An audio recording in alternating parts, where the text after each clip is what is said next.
You've survived another week. Thank you for listening, downloading, and subscribing to The Black Man with a Gun, Heart and Soul. This is the pro-gun variety show that talks with interesting, positive people, showcasing products in the shooting, hunting, and outdoor trades, and provides a little heart and soul for people in the gun community. With news, views, and stuff you won't get anywhere else. Don't let the smooth taste fool you. This show isn't for everybody. This is what cool sounds like. I'm Reverend Ken Blanchard, your host, your friend and brother from another mother, known as the Black Man with a Gun. Welcome. This week on Heart and Soul, Daryl Jamison of GOGunowner.com, Tom from Trijicon.com, another Tommy from Center Mass Combat Tactics. He's going to go technical for the intermediate shooter and talks about the controversial issue of height over bore on an M4 type rifle. Barb Baird is back and shares what the National Sports Shooting Foundation reports about new shooters. All this and more, plus some commentary from your friend and your brother from another mother. Me, the Black Man with a Gun.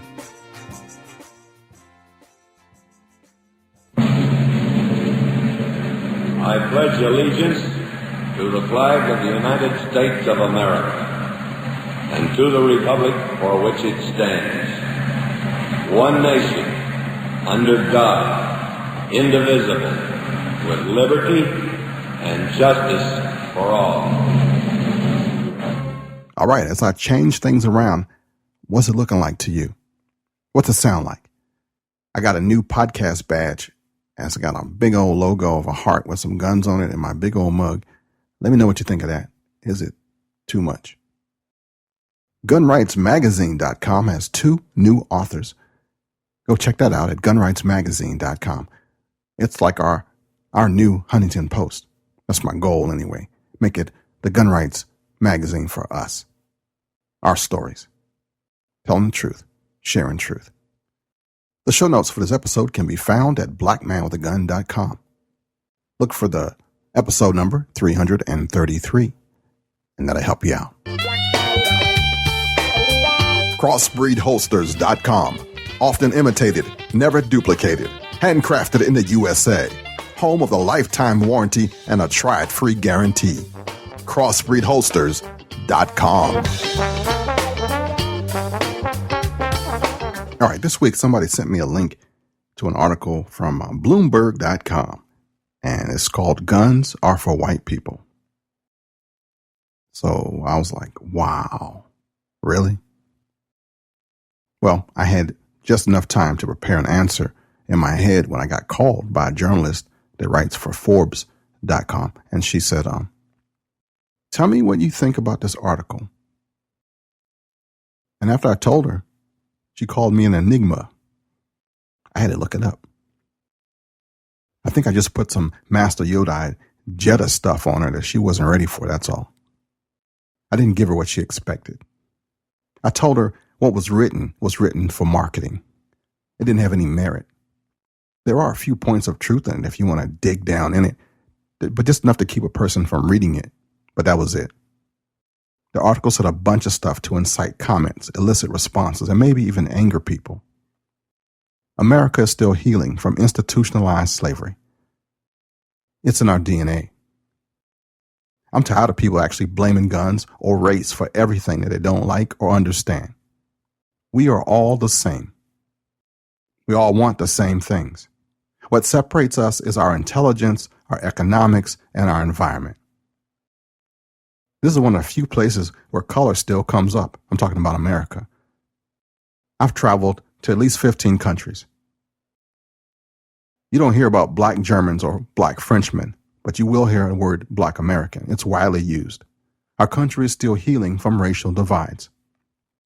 It came close to healing a couple of times, but there are just too many in the world that make a living off the division that it won't happen right now. To cry racism is low-hanging fruit. It will emotionally charge normally thinking people to go one way or the other. It's been used for centuries. You see, we have a natural fear of strangers that is supposed to keep us safe. Many have not evolved from that because of their environment. If you live where everybody is the same, then whatever looks different is suspect. If you listen to the same talking heads, same thing. Trash in, trash out. The Rodney King verdict and the subsequent riots, the O.J. trial, all keep that negative pilot light burning. When Senator Obama was running for president of the United States for the first time, we saw a glimmer of what the United States is supposed to look like. Everybody was proud. All kinds of people voted for him. The hope and the change mantra worked because it's exactly what we wanted. What we got was just another politician. The Zimmerman case puts us back again. Comments one way or another hurt friendships and change the view people have of one another. I see it in the gun community right here. I'm saying that my friends, my brothers and sisters, don't fall for that. We won't be free until we stop reacting to the nonsense. When they dangle that carrot in front of you, can you train yourself not to leap out of your seat at it? I've been in the gun community since the 1980s. Some of you guys have been longer. I used to wonder where all the black people were too in this thing. What I have learned is that because of American culture, we are a subset of the shooting population. The racist roots of gun control made it difficult for us as a people to own firearms. We are still getting over that. We have issues in our communities about it still. There's a mindset that we have to overcome as a people. We don't even know it's okay or legal. As a demographic, our numbers are increasing, though. That's the unofficial poll based on what I've seen at all the events that I go to. As a minority within a minority, it's not cost effective to sell exclusively to the black population unless we're dropping some big money. Niches work when you have groups like big game safari hunters. I used to be hypercritical of the gun rights groups too. But I have actually been to a lot of the boardrooms and eat with the folks that you see on television. And what I see are business people, statisticians and number crunchers, people who are politically savvy and know about how much money they have to spend. And it's always about the bottom line, not racism. Truth is, there is no difference between a black shooter and a white one. Where the difference lies is in the genders. There are guns that are too big, too small, too heavy, too light, too whatever for a male versus a female. That they are physics. And that's why there's marketing to all women and not to black men. I don't think much of the article any more than what it is, an opinion, a piece of art, created to be read and commented on. But I say, brothers and sisters, choose your battles. I still believe that this is the best community in America. Our community, the gun community. The people in it know the history of America. They are sensitive to the shortcomings and are actively fighting for the rights of all. To this day, the ultimate thing is anybody that will hand you a gun is a brother. Anyone who wants to take it away is your enemy. Now, I know I'm in a precarious position, not supported by a lot of people. The journalist that wrote for the Forbes.com says, "You sure are at peace with your convictions." And she was right. Because I am. I'm sorry if I couldn't fuel the racial divide adding to the foolish commentary like you wanted. I used the name black man with a gun like a superhero wears a mask. But you know who I am. I know who my friends are. They are armed. They are free. And some don't look like me. Can I get an amen, somebody?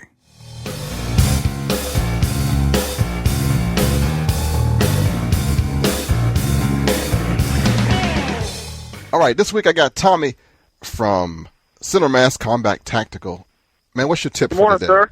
Hey, man, how you doing? Good, how you been? You had something real interesting I had never heard before. Yeah, when it comes to M4s and assault rifles and stuff like that, you know, a lot of guys want to talk about. The big debate is, well, what kind of sight, what kind of zero? Should I go with a 25-meter zero, a 50-meter zero, 100-yard zero? There's all different types of schools of thought out there. It really, again, depends on the operator and the distance that you're going to be employing that weapon system. But one controversy that we all talk a lot about is height overboard and the issue with height overboard. And it's really not an issue if you understand it. But we find that a lot of guys have these great guns that come out of the range. They don't understand where they don't understand line of sight versus line of trajectory and where the bullet is going in relationship to the bore. And what I mean by this is, most of our law enforcement guys, we take them out and we tell most of our guys to put a 50-meter zero on the weapon. And guys say, oh, yeah, that'll put me on a 200. Yeah, that'll put you pretty close to 200 because of the way the bullet trajectory goes. However, what we don't see is guys shooting, if their point of aim and point of impact is 50 meters, we don't see them shooting closer than that. They automatically assume that they're on. The reality is that you're not. Okay, you're going to be low. The closer that you get to your target, closer than point of aim, point of impact, your gun's going to be low because your line of sight is always straight. You're looking through your optics at the target that you want to shoot. Mm-hmm. Your bore line is, on most M4s, is going to be around 2 to 2.5 inches lower than that. True. So the closer you get to the target, you're going to have lower and lower impacts. If I take a circle the size of a quarter and draw from a target and put you at the 3-yard line and say, hey, how many guys can shoot that circle from here? Everyone raises their hand. Yeah, we got it. And we tell them to engage. And guys shoot 5-6 rounds in there. They're 2.5 inches low all the way down the line. Mm. And everyone scratches their heads like, why are we low? We just sighted our guns in. The reality of it is you have to know that, height overboard is imperative for critical shots, especially for law enforcement and, again, military guys. Think about a precision shot, maybe a hostage rescue, or maybe you only have a limited exposure of your adversary. You have to know whether you're shooting under a car or something like that. Maybe you only have the suspect's ankle and you've got to get a precision shot, and you're shooting from less than 10 feet away, or in a CQB environment. You've got to know where your weapon system shoots at extreme close ranges. People take it for granted that just because I have an assault rifle, I can pretty much point shoot at that distance, and get a hit. Sure, you can percent of mass, but if I've only got an arm or an ankle or a headshot or a hostage shot, it's very, very important to know where that weapon system is going to shoot up close. Oh, wow. Good stuff there. What do you carry at work? For work, you said? Mm-hmm. For work, I carry a Colt M4, 16-inch. I have an aim point on top of it, and I have a single-point sling adapter. In my assignment at work, I'm usually the overwatch for the team, so I have a little bit longer of a barrel for outside to protect the team on entry. And then once they make entry, I can usually come down to either transition, or if I have the room, I can take the gun inside with me. Most of the entry guys are running shorter weapon systems these days, 10.5, 14.5-inch barrels. But I kind of do a little bit of both. So. Oh, okay. Thank you, man. Absolutely. Got to know where your point of aim is. Yeah, best thing to do is all distances. August 10th and 11th is our next carving school. Good stuff. And you still got space, you hope? Yes, we still have some slots available. It'll be a 2-day school. The first day is classroom. The second day will be about a 10-hour day on the range. We got a ton of drills to get through. So. Oh, good stuff. CentermassCombatTactical.com. That's correct. Thanks, Tommy. Good talking to you again, sir. Thanks for having us. All right. All right, we'll talk to you next time. Okay, thanks. Bye. This portion of the show has been sponsored by ErgoGrips.net. Small arms accessories built for high performance and control. Shooter focused. ErgoGrips.net. Hey, Ken Blanchard. This is Barb Baird, Women's Outdoor News. I know, where have I been lately, huh? Well, that Johnny Cash song that goes, I've been here, there, and everywhere. That's how I feel these days. But I'm not going to sing the song. I'll leave that up to you, man. But I am going to sing the praises of the National Shooting Sports Foundation in a study that it commissioned last March and April. And that study focuses on first-time gun buyers. What they found represents the direction that the shooting and hunting industries are on. And frankly, it's heartening for those of us who love the tradition of hunting and shooting. And I think we can all use a little bit of good news these days. So this study, conducted by Infomaniacs Incorporated, reported that first-time gun buyers do not limit themselves to one sport or discipline, and that women mainly buy guns for personal defense. In fact, the main reason that the majority of first-timers purchased guns fell into the self-defense category. Consumers ranged in age from 22 to 65. They purchased these first firearms in 2012. Infomaniacs used an online study and a panel of U.S. consumers. It sent invitations to participate to a random sample that represented the U.S. population as reflected in the latest U.S. Census, but then skewed the invitation list slightly to include 60% women so that it would get women's participation. Now here are some of the facts that jumped out at me from that report. 60.3% of first-time gun buyers tend to be very active, using their gun once per month or more, with 1 in 5 reporting usage of once a week or more. Target shooting is the most popular shooting activity among the first-timers. 84.3% say they use their firearms for this purpose. Hunters make up 37.7% and plinkers 27.4%. Where did they buy these guns? The report stated that most first-time gun buyers bought their guns at local gun stores. That would be at 43.6% as opposed to 33.6%, 10% fewer, who went to the big box stores. Now these buyers spent an average of, drumroll please, $515 for their first guns, and almost, then, out of their pockets, $504 for accessories. But here's the kicker. And this is inspiring. Nearly 25% of first-time gun purchasers bought another gun within the first year of their first gun. Now, from that 55-page report, here are some other facts that just jumped out at me. Where do you think that the first-time gun buyers mainly come from? Which region of the country would you say? Did you say the South? If you did, you're right, 39.7%. Number 2, region, where would that be? If you said the West, you're right, 22.5%. So the annual household income of a first-time gun buyer, do you think that you have to make 6 figures in order to afford a gun? Not quite. $25,000 to $49,999 range. They live in an urban location with full employment. 58.1% of the first-time gun buyers are married. 60% are first-timers with children under the age of 18 who live in their households. So, most of the new gun owners sought training before they purchased their guns, which also is heartening. 43% went to family members or friends, and 35% paid for professional training. After buying a first gun, 22.5% took a hunter education course. So what did they buy? 34% of first-timers purchased semi-auto pistols, followed by 24.7% shotguns. Rifles made up 7.8%, and they broke out the AR platform, and AR platform rifles comprised 6.4%. The average cost of an AR, $876. These buyers, these first-time gun owners, said that fit, quality, practicality, and value beat brand, caliber, style, features, options, and power. Where are these people in the voting booths of America, right? So did you buy a first gun this year? If you did, do you fit into one of these categories?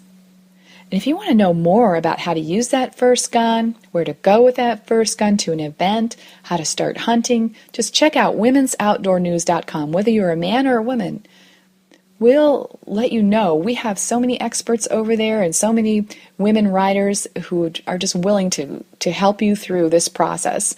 You can talk to us online. You can check us out at Facebook and Twitter. And just know that you're welcome at womensoutdoornews.com. And thanks, Ken. Hey, you're welcome, and welcome back.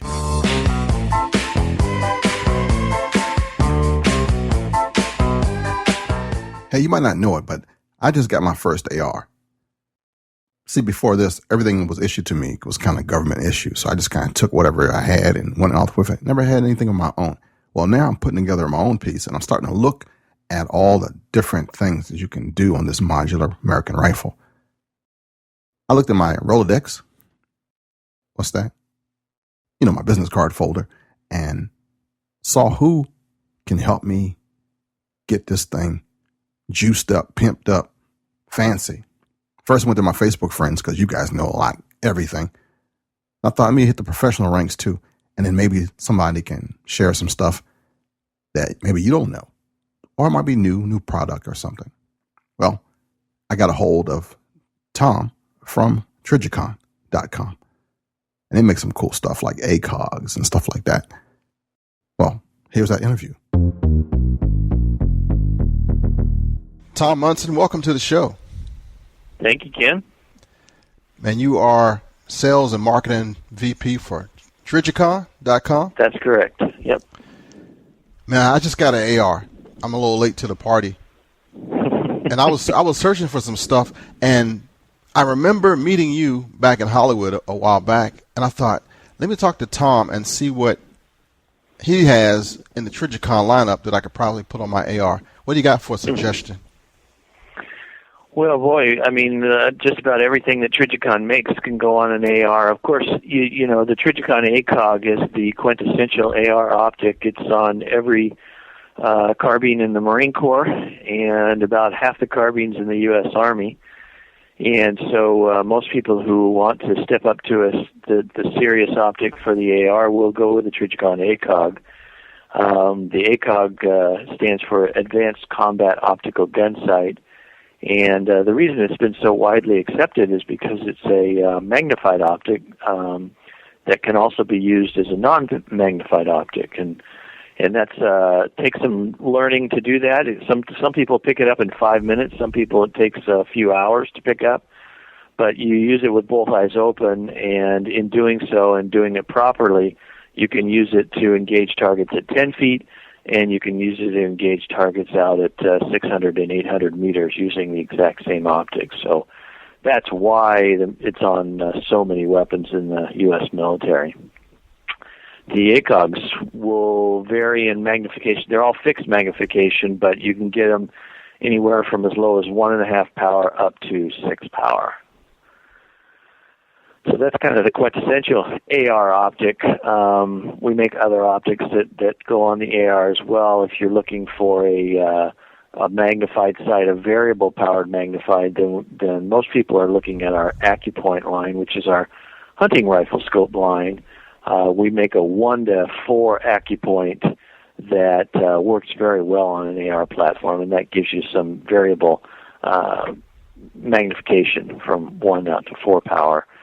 And it's pretty popular in 3-gun shooting, that particular optic. So the AccuPoint works very similar to the ACOG. Almost all of our optics are illuminated reticles without the use of batteries.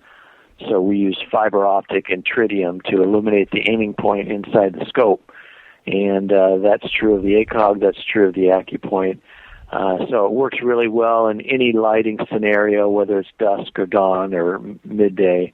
You always have an illuminated aiming point, and you never have to worry about your battery going dead. Because one thing's for sure, Ken, every battery has a 100% failure rate. Yeah. At some time it dies. And most of the time in illuminated optics and battery-powered optics, it's going to die at the exact moment you don't want it to. So that's kind of what we offer on a magnified optic for the AR. If you want to go non-magnified, then we have a couple of solutions there too, which are really cool. Our reflex sight is a sight we've had for many years now. It's just a non-magnified, again, fiber optic and tritium providing a dot in a non-magnified reflex sight. We've got our SRS sight, which stands for sealed reflex sight. What's unique about that sight, we came out with that last year. It's a dual. It has a battery powered, but it also the main power source is solar. So it's got a solar panel on top, and that's providing most of the energy to feed the dot.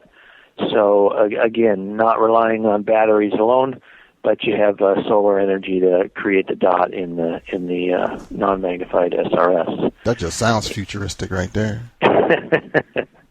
And then the last offering that we have, which is rapidly gaining popularity, we're having a hard time keeping them in stock, is the Trigicon RMR. And that stands for Ruggedized Miniature Reflex our RMR sight is very small, weighs about 1.5 ounces, and you can put it on just about anything. Of course, it works really nice on an AR. Again, it's non-magnified, just provides a little dot. We also make one with a triangle. And we make the RMRs both in non-battery version and the fiber optic tritium version, and we also make them in battery versions if people want those. The great thing about the RMR is you can put it on just about anything, so it works great on an AR. You can put it on a shotgun. The biggest change we've seen in the last year or two is a bunch of people mounting them on pistols.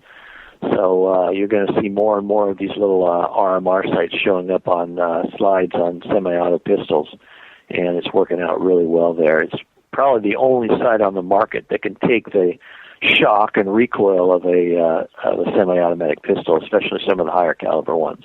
So how's this RMR work? I mean, it's just a dot?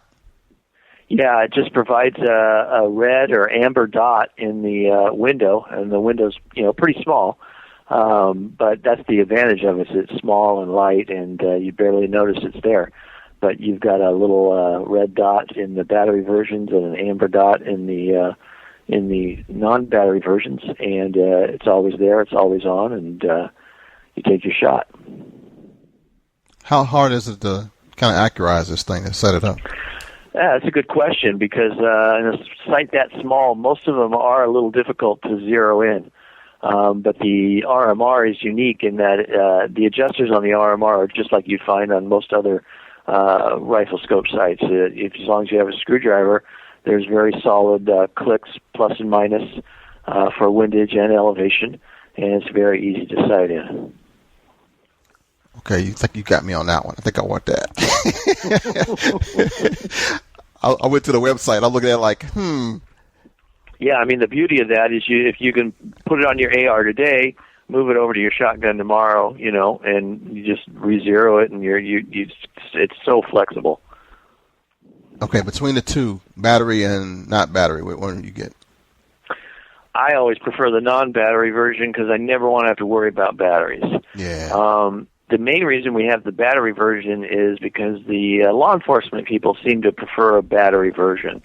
Because they'll always leave it on, and they want to be rest assured, no matter where they are, what they're doing, that they'll have a red dot there. And the battery version does give you a slightly smaller red dot. So the dot in the battery version is a 3.25 MOA, and the dot in the fiber tritium version, the smallest we could get there is about a 7 MOA. So the battery version does give you a smaller dot if that's what you're looking for. So you use this with a folding fixed sight? Yeah. Yes. Okay. Yeah. Yeah.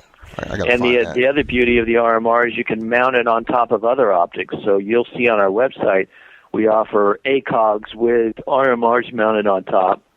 You'll also see a lot of people mounting RMRs off to the side of their hunting rifle scopes, so that gives them the magnification of the scope, the main scope, and then if they ever want to take a close-in shot, they just transition to the RMR. So it has a dual purpose there. Wow! And you said it's going to probably be pretty tough to find one of these bad boys, huh? Well, yeah, I mean they're out in the stores for sure, but we're doing all we can to keep the supply out in the at the dealership. So. Don't be surprised if your dealer doesn't have stock right now, but we're doing all we can to get them out the door right now. The fiber tritium versions right now are a little bit more easy to find than the battery ones. Oh, that's cool. Yeah. So what's the URL? How can we get more information? All you have to do is go to Trijicon.com, TRIJICON.com, and you'll see all of our sites there. All right, cool. Man, how'd you get into this business? The good Lord supplied this job for me, so I have to give him credit. That's what's up. I was in the automotive business for 20 years, and along with a lot of other people, my position was eliminated, got downsized, and found myself looking for work, and lo and behold, here was Trijicon, who was looking for somebody that knew something about sales and marketing, so I fooled them and got the job, and right. it's been a great job. And certainly a wonderful company to work for. They great values and really produce a high quality product. So it's been a pleasure to work for them. Good stuff, man. Thank you so much. My pleasure. Anything that I didn't mention that would probably be good for everybody to know? The only other thing that probably needs to be said is we're obviously the number one premier supplier of pistol night sights. So anybody out there in your listening audience who's got a pistol and has got regular standard sights on them, they really need to get Trijicon night sights on them. So for about $100, you can upgrade your pistol, and you can use it in the dark, where right now it's probably useless with regular sights. So check out the Trijicon night sights and HD sights, and I think it's always a good upgrade to any pistol you got. Oh, heck yeah, man! I got to tell you a story. I was in a foreign country. I was doing a protective detail, and the only thing that made us feel comfortable that we were safe and that we had ourselves together was we looked at our nightstand and the Trijicon was glowing in the dark, and the guy goes, "Is yours? Can you see yours like I can see mine?" I said, "Yeah, man, we still here." That's called Trijicon comfort right there. Cool, man. Thank you so much. All righty. Hi, this is Reverend Ken Blanchard, and I want to invite you to join us at the Unnamed Church podcast that comes out every day, Monday through Friday. A little inspiration, a message to help you in your walk with Christ. It is a part of the BlanchardChapel.us. Come join us, won't you?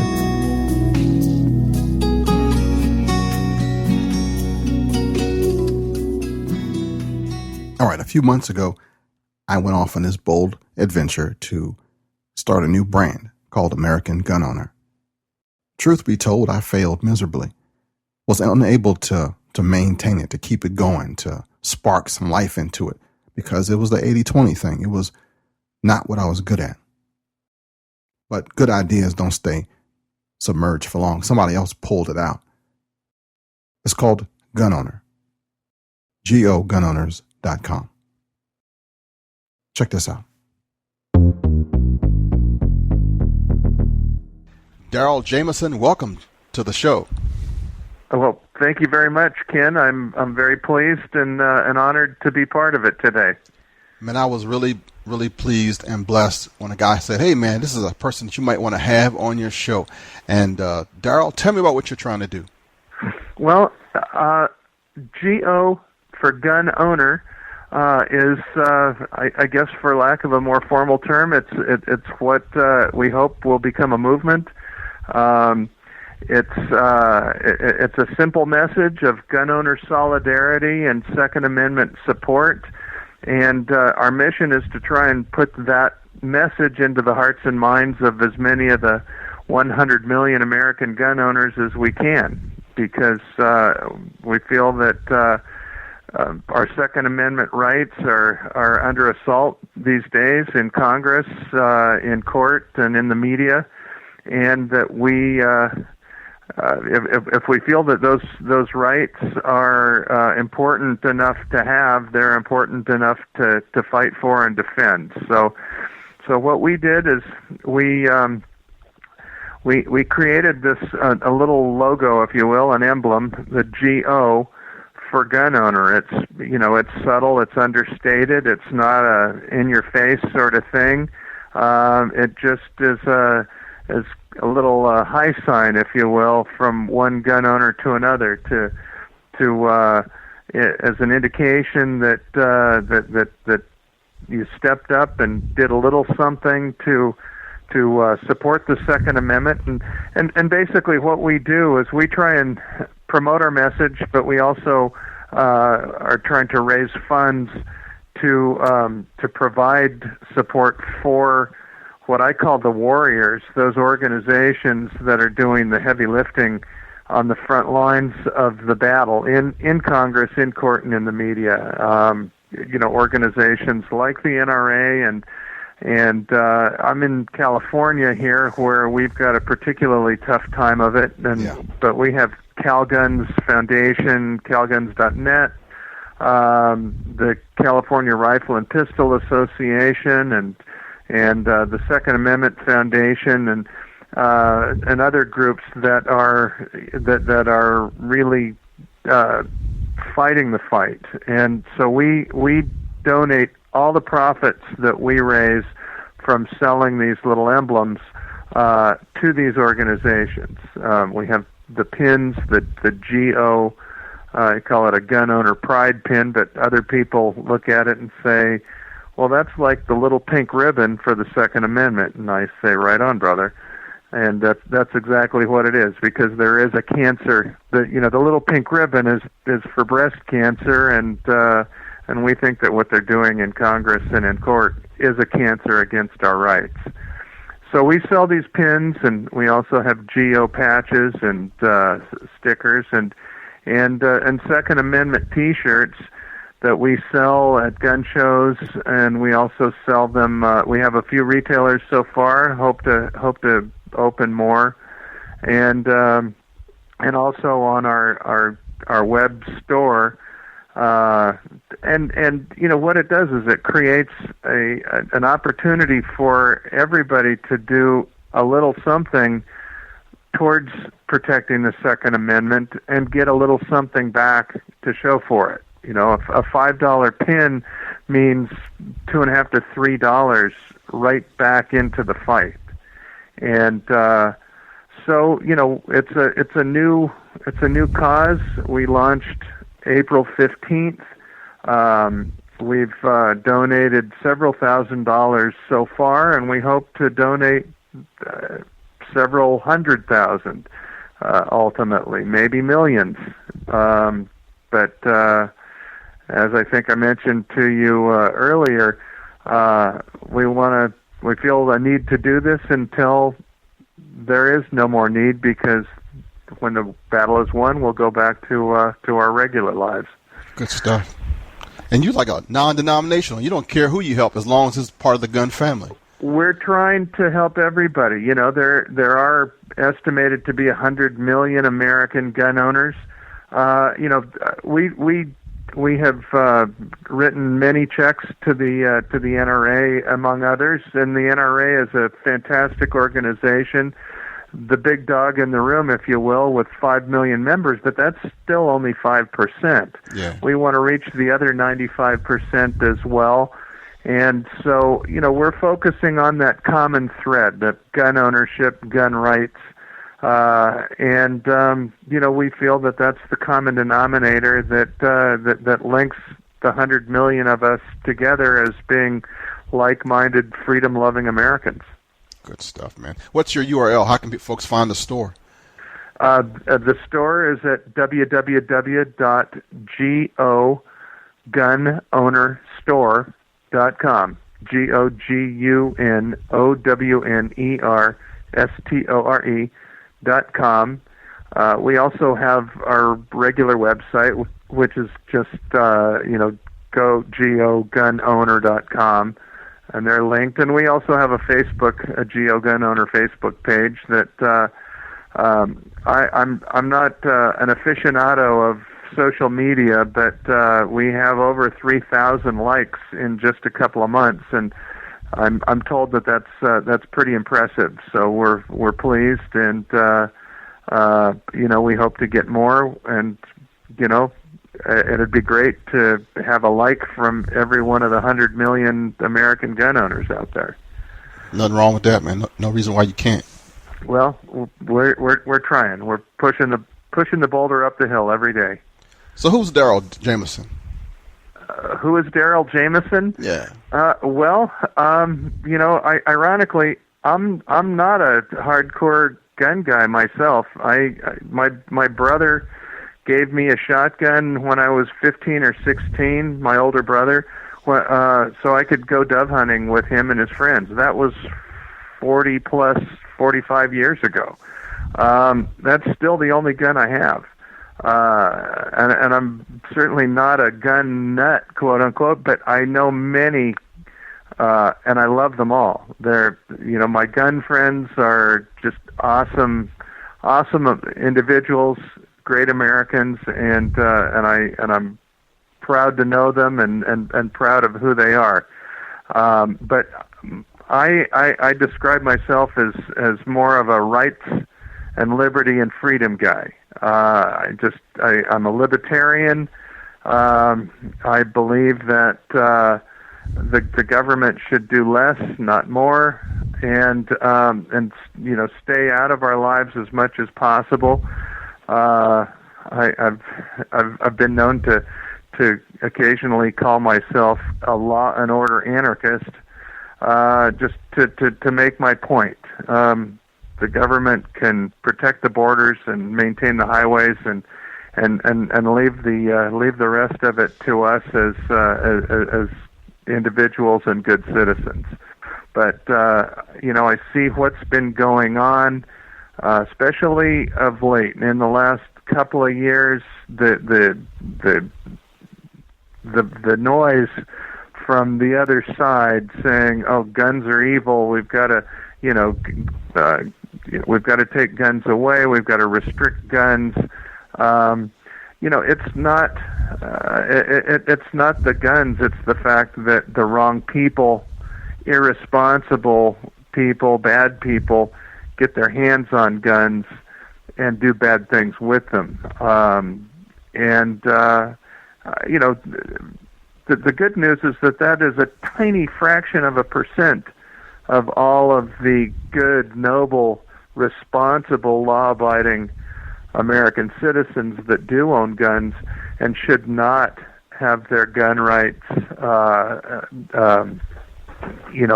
interfered with by Congress, by the law, by the media. Which part of the right of the people to keep and bear arms shall not be infringed do people not understand? Yeah. The Founding Fathers, I think, were inspired by God. I think they knew what they were doing. I think that they felt that the Constitution was the right document for the greatest nation ever to be conceived. And, I like to say that the First Amendment was so important that they put the Second Amendment right behind it to protect it. Yeah, man. So that's who Daryl Jamison is. He's a guy who believes that our rights are precious, and as such, they are worth fighting for. If we're not willing to fight, then maybe we're not entitled to have them. But I believe we are, and so therefore, here I am. And and it's not that anybody needs to write, or that everybody has to write a $1,000 check. It just takes a little something, and that's part of what we're all about, is trying to give as many of those 100 million people as possible an opportunity to do a little something and get a little something back to show for it.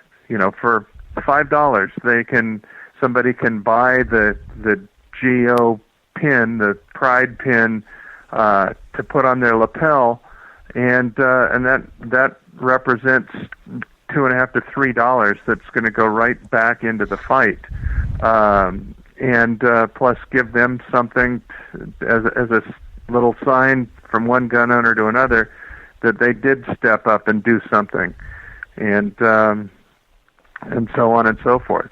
If 100 million people bought a $5 pin, the battle would be over. That would be hundreds of millions of dollars into the fight, and we would prevail. Cool, man. So you got patches and lapel pins. What else do you have? We have some geo stickers that look great on the back window of your car. Sometimes they're printed on a chrome background, and they're fairly reflective. I like to say that if they're put in the right spot on the back window of your truck, they'll blind the Prius driver behind you. But I shouldn't be so bad. But no, we have a couple of different sizes of pins: lapel pins, hat pins, and a big double prong duffel bag pin. We have Second Amendment T-shirts that have the GO emblem over your heart and the Second Amendment on the back. They're pretty cool. We've just started offering hats, so they're not even up on the website yet. But we've sold a whole bunch of them at gun shows, and we're just trying to get the message out. I want to tell you, Ken, it's very gratifying to me to meet I've now met, I'm sure, several thousand people at the 5 or 6 gun shows that we've exhibited at since April. Everybody responds with support and enthusiasm and encouragement for what we're doing. Yeah. And that's really gratifying. They recognize that it means something for a fellow American to actually put himself out there and stand up. And I don't know if I mentioned this earlier or not, but all the profits that we generate from selling these items goes right back to the battle as donations to the what I call the warrior organizations like the NRA, like CalGuns, like the California Rifle and Pistol Association. And not just in California. We donate to the National Association of Gun Rights, to the JPFO, which is Jews for Preservation of Firearms Organization, which is another great group. The Second Amendment Foundation, which is also based in California but a national organization. We try and put our money where our mouth is, and these guys are in there. They're doing the heavy lifting on the front lines, and we're just trying to do our part to help them in their cause. And like I said, we give everybody an opportunity to do a little something to help, and get a little something for it, and a little something to show for it. So, and good yes, stuff. It's non-denominational. We want to work with everybody. We want to support everybody. We're about that common thread of gun ownership and gun rights that weaves through all 100 million, and not just the couple of 100,000 or couple of million members of one particular group. We think everybody fighting for the cause is noble and worthy, and we want to help them all. Man, that's good stuff. You mentioned numbers a couple of times. You got like a accounting background or financial? Well, I was a CPA in a past life.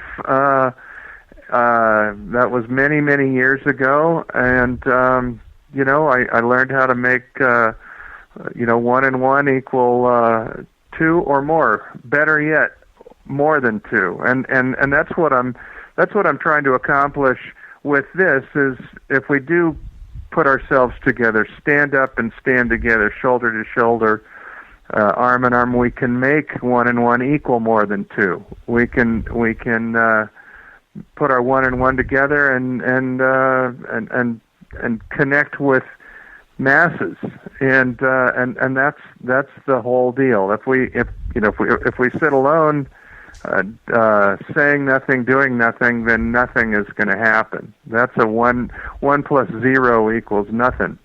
But if we do stand together and push back, then our 1 and 1 equals an unlimited result. Good stuff, man. Good stuff. So you're a former CPA. You're on a roll right now. I mean, with this GO thing. I mean, it's really, really cool, man. And your heart is definitely in the right place, because we needed it. We needed it in our community. We got the best people in the nation. Sometimes we just don't know who to focus on or how to get the message out. And this kind of says it without even talking. And that's really cool. Well, again, it is non-denominational, because I believe everybody who has these rights in mind and is willing to stand up and fight to protect and preserve them is doing the right thing. I have to say it's interesting that with all these organizations, there seems to be, a lot of them don't necessarily get along well with each other. There's a lot of big dogs in the room, a lot of testosterone out there, and and thank God there is, because it takes some real cojones to stand up against these forces that are trying to, well, what I call kill us with the death by 1,000 cuts. Yeah. But they don't necessarily see eye to eye on all the details and all the methods and all the language. But ultimately, I believe that the hearts are all in the right place, and I'm about that commonality, that like-mindedness as gun owners, as freedom lovers, that I think is common within. It's the common denominator within all the groups and organizations, and as such, our objective is to try and support and fund all of them if we can. We will, as much money as comes in, that much money is going to go back out, and we're just trying to do a little something, and we hope that we make a difference. We hope that maybe our passion will be contagious, that that other people will maybe have some other ideas to help fight for the cause, and if this gives them a little inspiration or encouragement to pursue it, then God bless them, and God bless us for making it happen. So, yeah. But if we don't stand together, they'll tear us apart, and they sure are trying. Will you be at SHOT Show or the NRA annual meeting or the Second Amendment Foundation's Gun Rights Policy Conference anytime soon? I am right now. I am putting my schedule together over the next couple of months. I'm going to be locally at the Costa Mesa Gun Show, which is a big one here in Southern California. I haven't made it out of state yet, but I do plan to go to the NRA event next year. I don't know the details on the SAF event, but I have to tell you, I've done this out of pocket, and my pockets, not only are they not deep, but they've got some holes in them as well. So we're trying to do as much as we can, totally grassroots, totally self-funded to date. And even though I'm quite a lot of money out of pocket, we still, after every event, we still write several checks to pass the profits through, and we'll continue to do that. I hope someday that I can recoup my investment and sit back and feel not only proud but whole. But meanwhile, there's work to be done. There's a fight to be fought. So, and that's cool. I'm already proud of you. You're just getting started.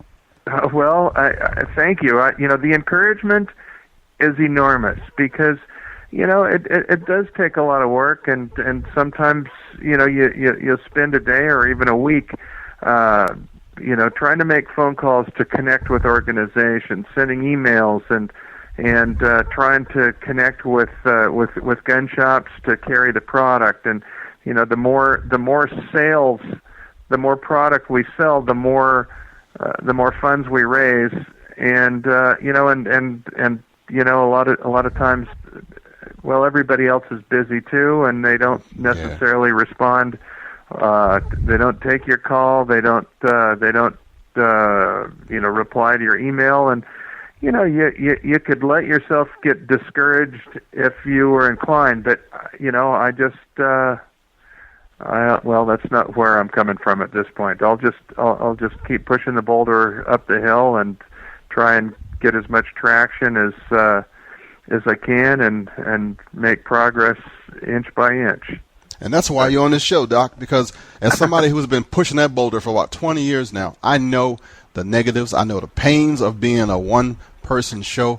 And it's nice when you see somebody else doing it and doing it better, doing it well, and not letting the negatives take them out. That's why I'm saying, man, I'm proud of you. I'm proud of you that you're making this thing happen. And it's going to work only because it's the right thing to do, and you got the right power behind you. Well, I can't tell you. It gives me goosebumps for somebody like yourself to say that, because I know that you have been at it for over 20 years and doing great things and fighting the good fight. And I'd like to. I hope that we can keep the channels open even after the radio program is over. And I want to do that. I want you and I to talk about what I can do to help you, and because, like I say, 1 and 1 can equal more than 2. If we put our heads together, stand together, and push together, we can accomplish great things, and I want us to. And we will, Doc. We will. Just think of the pin as the little pink ribbon for the Second Amendment, and go. You can go straight to the store at gogunownerstore.com or go to it through the main website. That's what I'm talking about. Gotta make sure that you promote that thing, man. Say it a couple times so folks don't forget it. gogunownerstore.com. There you go. That's awesome. Ken, I'm so appreciative to be making your acquaintance here and talking with you about it. And grateful for the opportunity to share my thoughts and to hopefully connect with some more like-minded American people, patriots, gun owners, freedom lovers. If we stand together, they won't tear us apart, and that's what it's all about. Thanks, Daryl. Appreciate you, man. Thank you, Ken, and I look forward to speaking with you again soon. Will do, man. Will do. This week on my journey to build a better Ken Blanchard, I went to a guy I know that's been in the gun business longer than I have. Moreover, he is on the front lines defending both the right to keep and bear arms and the business of it in his own way. His gun store is near Washington, D.C. and borders Prince George's County, Maryland. And because of it, he's on defense 24/7. I have known him since I was able to buy a firearm. He owns Rialco Guns in District Heights, Maryland. Every Monday afternoon, there's a crazy group of protesters that picket his store every week. They are nuts, but they are there religiously. The shop is blamed for all the guns used in a crime in the state of Maryland, D.C., and Northern Virginia area. It's pretty incredible, isn't it? The way our anti-rights politicians are, don't you think they would have closed this shop down and arrested the guy if they had any proof of wrongdoing? Right. So instead, they allowed this group to unlawfully protest without a permit and use the people in the community to try to out them by social means. It's kind of cowardly, actually. Especially when they use the churches. While I was there asking for his opinion on how to survive in this business, a man walked in wearing flannel pajamas and bedroom shoes. No joke. He was carrying a Beretta over and under shotgun in a case that he wanted to sell. It was a beautiful gun, but it was missing the forend. He didn't seem to know that, though. I listened as he told the story of how his father hunted with this shotgun and he found it in the attic after his father died.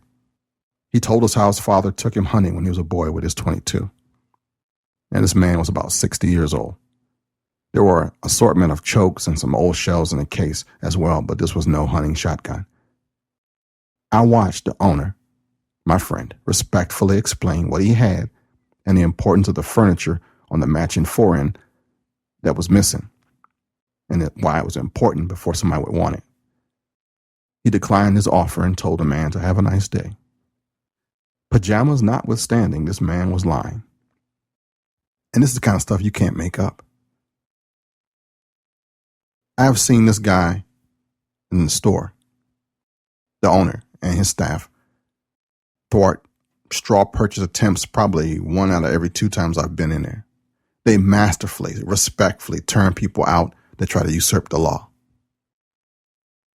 I don't think shops in Virginia and Northern Maryland have this problem or that skill. I mean, they do it like really, really well, where it could go bad if you don't have real good people skills. The pajama guy had a $1,500 shotgun minus the 4N. I wouldn't mind buying it. But back to the reason I went to talk to my friend. He told me that I needed to use 80-20 rule in business. He says, gun people can talk, man. They'll come in here and just talk or ask me crazy questions and not buy anything. He says that 80% of your outcomes come from 20% of your input. He thought what I did was tough because I have to deal with the hearts and minds of people. But I said, hey, man, back at you. I think for me, actually, it's more of a 99-1 ratio. Now, I did some research and learned that the 80-20 principle is the principle suggested by the management thinker Joseph M. Joran. It was named after the Italian economist Vilfredo Pareto, who observed that 80% of income in Italy was received by 20% of the Italian population. The assumption is that most of the results in any situation are determined by a small number of causes. What I didn't say first is that in preparing to go out and talk to the gun guys and pitch them to support me on this opportunity I have to be on regular radio, I got freaked out. I had an anxiety attack in my house on Monday morning. I had my plans to make this list of potential sponsors and then ride around the area knocking on doors telling them that they have an opportunity to have their own radio personality advertise their stuff on sales and everything locally. And then I freaked. It took me a minute to get right. Yeah, no joke. I preached from a pulpit, but my throat was dry. I've taken teams into hostile environments with less numbers than a Marine Rifle Squad, but this scared the bejesus out of me. Selling myself and this kind of thing kicked my butt. I mean, I was really scared. Well, I took some breaths, prayed, and decided to go to a couple of my friends first. And this was my first friend. I went to another one right after that one, and that dude didn't even see me. So maybe he was applying the 80-20 rule, and I wasn't going to be giving him anything worthwhile, he thought. So, but I'm glad I went to my first friend first, kind of put it in motion. I wouldn't hurt too bad, even though I was still hurt. Just recently, like a couple of days ago this week, I put out an email that asked if you're my real friend, then please respond to my email. I know some sign up for a list just not to be excluded, but I wanted to know who my real friends are that listen to my show, that read my stuff. And then see, some might have liked me once, but after listening to my podcast or reading my blog, decided they didn't. Well, I was looking for my 1%. My podcast is art to me. It's a portion of my life. It's not perfect, just like me. And every once in a while, I try new stuff. Sometimes they work and sometimes they don't. Folks have the opportunity to glimpse into my journey through it, and most of the time it's the road less traveled. Speaking of the 99% and the 1%, I got one response chiding me on a joke I don't remember and then my cigar smoking references. But I get it. Nobody's perfect. If you make the 1% of the people that get me, that understand me, you'll be the ones I invite to the barbecue. You'll be the ones I visit. You got the email, so please respond. I'll be putting out a new list that will be going in my phone book, my holiday card list, my VIP list, because I am not stopping. I am about to make a really major move, and that 1% is the one I'm going to bless for sticking with me, for hanging with me, for getting me. And you're the one I'm talking to on this show, and I love you. And there's not a darn thing you can do about it. All right, that's a wrap. Thank you for listening today. The show notes for this episode can be found at blackmanwithagun.com. If you want to contact me, my toll-free number is 888-675-0202. My email address is blackmanwithagun@gmail.com. If you liked what you heard, please tell someone. Leave a positive review on iTunes, a thumbs up on Stitcher Radio. And until next time, shalom, baby.